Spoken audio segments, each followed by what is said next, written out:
So how do you update a classic like this, and was it intimidating? Yeah, intimidating, absolutely. Just because of the great achievement of the original movie and how much people love it and know it, you know. So I think, I keep thinking it wasn't so much updating as it was translating this into a new medium. Because once you're in a live action medium, you have to kind of look at it in a completely different way. You have to believe that, this flesh and blood woman falls in love with this hunk of flesh. I mean, with this hunk of fur. You've got to watch the steps of that happen. You've got to make them kind of more individual, so that a little less archetypal, and so that you understand that this one woman and this one man really are a perfect match for each other. And out of that then raises questions. How did Belle and her father wind up in this village where they don't belong? Why are they there? Why do they stay there? What did happen to her mother? The same with the beast. What was it that turned him into the kind of man who would be cursed and deserved to be cursed? What was the household staff doing when they were alive? When all that was happening. Where were the villagers and why don't they remember? Little things, big things.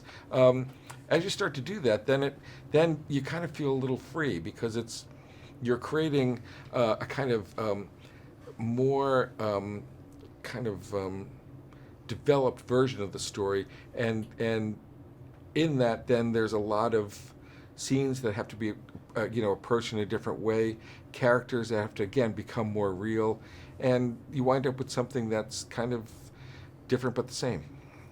I loved all those backstories that you Oh, had. good, good. You've gone all over the world with this film. What makes it such a universal story? Well, that's a good question. The fact that it started in France, and that's where we started our tour, was really perfect. But it does feel as though I think uh, there's something about the magical aspect of the beast, and the mystery of him that is very, very enduring. I think his predicament, as somebody who is caught in this prison of his appearance, and the prison is of his own making, and who doesn't believe that he's worthy of love, certainly in this form. He's disgusted by himself. To watch him slowly, through under the influence of a kind of pure soul, start to accept himself and then open himself up to the possibility of love, and then act in a noble way because of that love. That's a great journey, and I think that there are certain figures like that, monster figures. The Phantom of the Opera is another one in a way, but they speak to something in all of us, I think. Yeah. Emma Watson is such a role model for women and young girls. How did she make Belle her own? The amazing thing about Belle is that in 1991 she was such a groundbreaking, Disney heroine, in the fact that she liked books more than boys, and she was, more master of her fate than other Disney women had been. Providing a role model. And what's interesting about Emma is that she talks about wearing out the VHS tape of the movie when she was a kid, when she was young, and that this maybe kind of influenced who she is, and the idea that 25 years later then she would be providing that same influence to another generation of girls is just really exciting. But the thing is, it's evolved over 25 years. Women have moved forward over 25 years. So how do you make something that's equally kind of forward thinking? Well, one way is that Belle has become, more of an activist. She wants to, invent something that frees women from the drudgery of laundry, or she wants to help other women, especially little girls, learn how to read. So she wants to share this with everybody.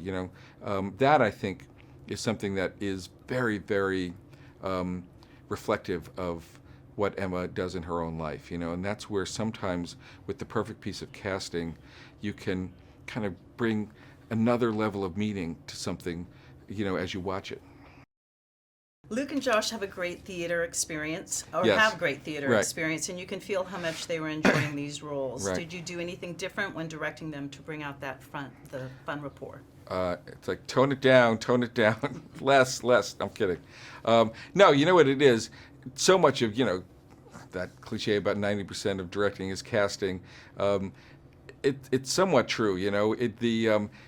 These two guys, again, you're right. They were the ones who really lived and breathed for so many years on stages, and they immediately, once they arrive, are rehearsing together. All their scenes are together, and they start by rehearsing this huge Gaston number with our entire ensemble. So they were in a very comfortable place that they were completely familiar with.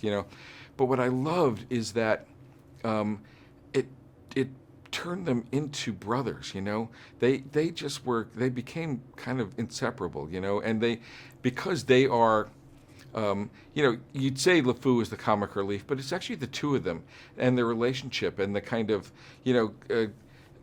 Gaston is equally funny, I think, but in a way that's unaware, and they really, really developed that timing out of all that rehearsal time they spent together. Most of the cast are playing the household staff, which are inanimate objects. How'd you infuse so much personality into these characters and make them empathetic? Right. Well, that's it's interesting. I approached the movie the way you would any movie, which is forget about all the magical stuff. Forget that Ewan McGregor's playing a candle. Let's get in a room together and do the scenes. And figure out all the interrelationships between all these characters. So Ewan and Ian, for example, spending a lot of time together. Even though that then turns into voice performances, there's a lot that gets discovered during that, and then especially some of the humor that comes between the two of them happens when you're just in a room like this talking through things. Somebody will say something, and then someone will come back, and especially Ian and Ewan, But I shouldn't say that, because Stanley and Audra, it's the same thing. Those two actors should have their own TV show. It was like they are hilarious together. So I think it's that. I think the fact that we approached it as a real movie with real scenes first, and put aside how we're going to turn them into something else later, that gave everybody a real connection. The original movie spoke to me as an adult in 1991, and I really was excited with this movie to make sure that it speaks to everybody, and also that everybody is reflected in the movie. It's a very inclusive world. It starts out with an array of women who have come from around the globe, from all these different cultures, to present themselves to the prince. And at the end, it's a celebration of love among people of all different types. I think it's become part of the Disney message, and I think I was very happy to continue that tradition here. So did you like that video? Do you think you know everything there is to know about movies? Well, today I have for you some interesting movie facts. 1941's You're in the Army Now features the longest Hollywood kiss on camera, clocking in at 3 minutes and 3 seconds. Chocolate syrup was used as the blood in the movie Psycho. Hitchcock himself thought the texture really helped to make it more realistic. Now, the longest film made is The Burning of the Red Lotus Temple. The film is over 27 hours long. Film executives were a bit nervous about casting Leonardo DiCaprio as the kid in The Quick and the Dead.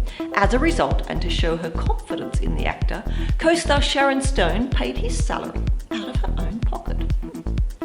In The Lion King, one of the bugs that Timon pulls out of a log is wearing Mickey ears. Now, this is not the only case of Disney films pulling out other characters.